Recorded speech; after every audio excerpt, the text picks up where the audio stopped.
There are many troubled youth in Southern Alberta and also many wonderful families who are willing to take these kids in, but sometimes they need a little bit of help or support in making that big transition. And that's where McMan Youth Services comes in. So to talk more about the impact that McMan Youth Services has on youth and families here in Alberta is Tracie Mutschler. She is the Executive Director of McMan Youth Services for the South region. She joins us from Medicine Hat. Tracie, welcome to Bridge City News.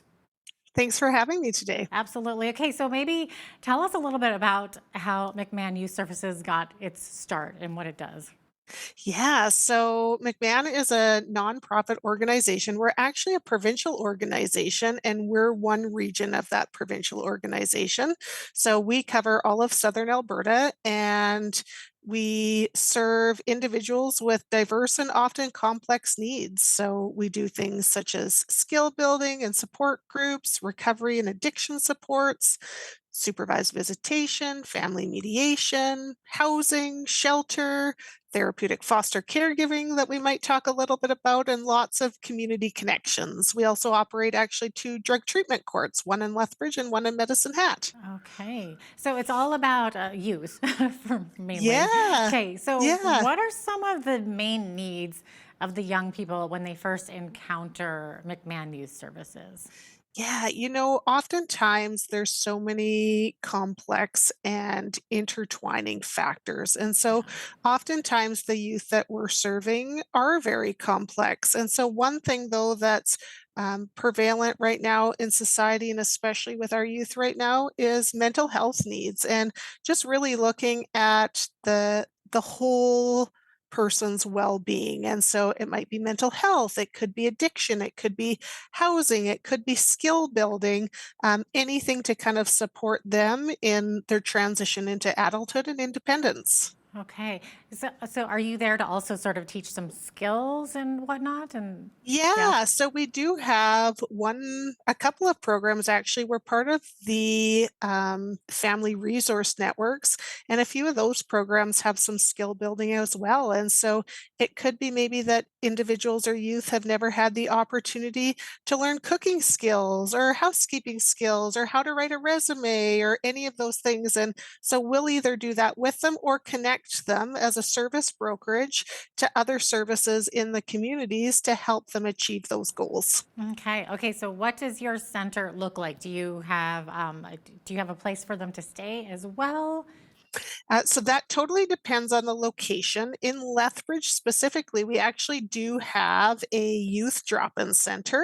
And so youth can absolutely come in, and there's a staff member there just to engage in whatever their needs might be that day. And so sometimes that need is just a safe, warm place. And sometimes it is like, hey, I want to learn how to do this, or I have a goal to get this job. And so, yeah, it's really unique to what the individual needs. That is so cool. And McMahon Youth Services has grown a lot over the years, hasn't it? So, to what credit would you owe that to the growth of the Oh organization my to? gosh, our staff are they're Uh, absolutely amazing, and just the support from obviously the community and of course the government of Alberta. They are who we would primarily get most of our funding from, and so we always thank them for those opportunities to provide these services to community. But yeah, no, the staff are just amazing and are really person-centered and there for the right reasons, and I think that translates just into really high quality service and outcomes. That's incredible. Okay, so what about the youth that are involved? So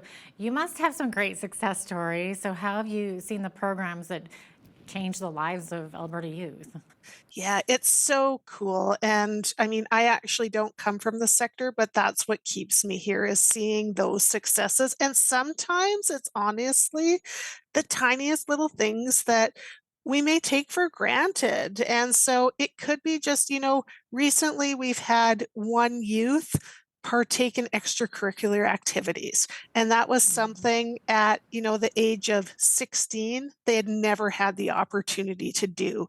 And so then just to see the benefits from that, whether it's friendships and social connections built, just the skills that you get from being in those peer groups, right? And so sometimes it's things as small as that to, sometimes we see the huge successes where you have a youth with complex needs and may have had some historical trauma that you really feel like you're in a hopeless situation to all of a sudden, they're 30 years old and applied. Sometimes we even have them coming back to give back to the community at McMahon or other employees or other employers because they really want to create those opportunities for others that they've had created for them. That's really incredible. I love that. Now, how does it work exactly? How do these youth come across McMahon? Yeah, so it kind of all depends on the program or service accessing. So we have some services that are open referral, and so anyone from the community can come. For example, the Youth Drop-In in Lethbridge or in Medicine Hat, we have what's called the Youth Hub. And so those are just things that you might get access to through school or through a friend or however the means. There's other programs as well, though, that do require a referral. And lots of times those referrals may come from a housing body or children's services if the family's had involvement with children's services. And so it really just depends. But of course, our open referral programs are available for self referrals or for families and natural supports to connect with us. Okay, and you're there for the fostering family as well, obviously, right? We are, yeah, we're super excited. Over the last number of months, we've had the opportunity to work with what's called therapeutic foster caregiving. And so it's an addition to the traditional foster care continuum and also an alternative to group home care. And so it's a therapeutic family-based short-term out of home placement program that supports children with complex trauma care needs. And so we really promote an inclusive approach. And I guess what's different to traditional foster care is that the caregivers are given extra training and access to family specialists that can really help promote safety in the home and provide those wraparound supports to the youth. So it's a really exciting alternative that we're so pleased to be a part of. And would, I guess, just put in a little bit of a plug is that we're always looking for therapeutic foster caregivers. And so if you are interested in helping children in the program, please reach out. Check our website or call any of our McMahon offices. Okay, oh, that's wonderful that you're there to help support them. And is it in the form of like a group setting, or is it one-on-one counseling, or is it almost like a help phone? Like, help, I need help with this situation, almost Kind like of all of the emergency. above Really? is Okay. available to the homes. Yeah, we really do want to create that community of caregivers as well to be supporting each other. But you do also then have a lot of one on one access to that family specialist, whether it be in the home or out in the community or by phone or all the different ways. We just really want to wrap around those families so that they can be successful. Oh, that's wonderful. Now, times have changed a lot since the start of McMahon back in 1975. So, Tracie, are the issues impacting youth similar today as they were in the past, or have the needs become greater than in the past? Yeah, we have this conversation all the time, and I'm not sure that I would say, yes, there is a great need, of course. I hate to say a little bit that it's greater. It absolutely is great, but I like to also say that it's different. When we look at, practices, for example, with children's services, it's a very different practice approach than it was even 5, 10 years ago. Things are continually evolving. And so, what I would say though is oftentimes in those types of referral programs, the needs tend to be sometimes maybe more complex than we've seen in the past. One thing that absolutely, and COVID's had another huge impact on that, is the mental health needs of, I mean, our children, our youth, and just our communities in general has been huge. And so the conversations around that, I'm happy to see some of that stigma going away and just the awareness that there is. So, in that respect, it does feel a little bit different and heavier. Sure. It's rampant too, isn't it, these days? It's just Yeah, terrible. yeah. No. So it's great to hear more conversation around it, and so it's hard to tell, is it that more people are comfortable talking about it and the need has always been there versus is it a new need? But Yeah. we do know with children and youth that the mental health needs are significant right now, and Right. that's the future of our communities. So how do we invest in that? Yeah, I know we've talked to a lot of psychologists over the past little while during the pandemic, and where obviously the use of technology is up and internet, people becoming reliant on it, especially with the online school and doing everything from home during that time frame. So, do you find that this has had a factor on your youth? Has it helped or has it hindered them in any way? It is for sure, and honestly, probably both. As with technology, there's so many benefits to it, but I mean, has it created a new environment than when I was a youth? Absolutely. We didn't have social media and the extra challenges and pressures that that puts on youth, and so I think it's probably safe to say that, yeah, it has added a level of complexity and pressure in society that ultimately affects our kiddos. Yeah.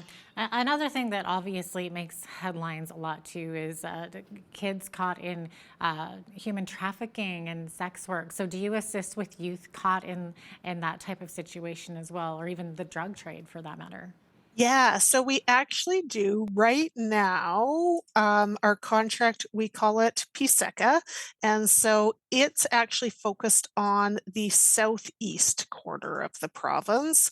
And so they're doing lots of one on one work with individuals, as well as also working on awareness of those things. Because one thing is, it's often you don't think about it. It's kind of that hidden thing, and so lots of people don't even think that it's happening in our communities.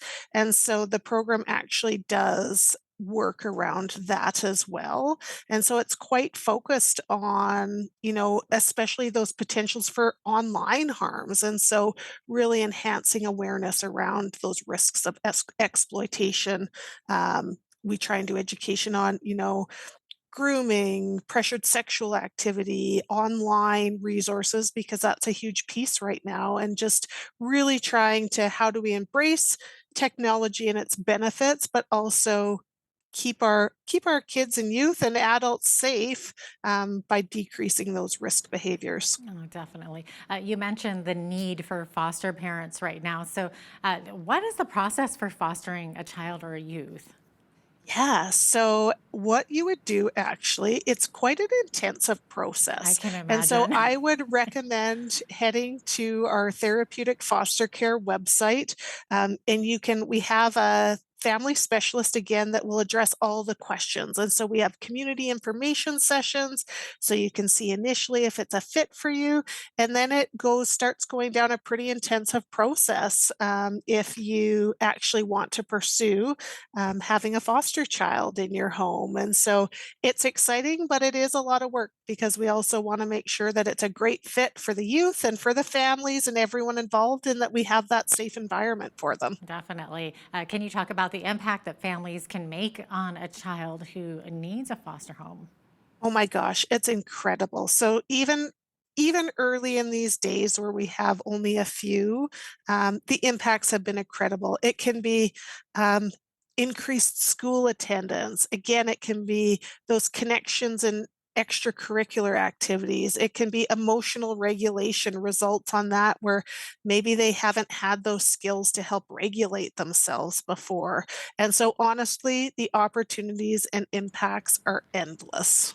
Oh, definitely. And I would imagine that you've also seen an impact on the community by the work of McMahon Youth Services and the work of these foster families with these kids coming out of this.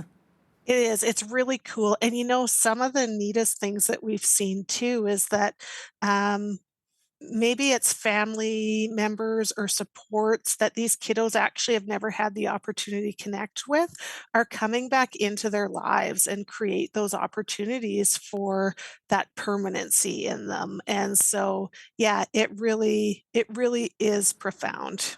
Fantastic. Do you have any specific stories that you can think of or share?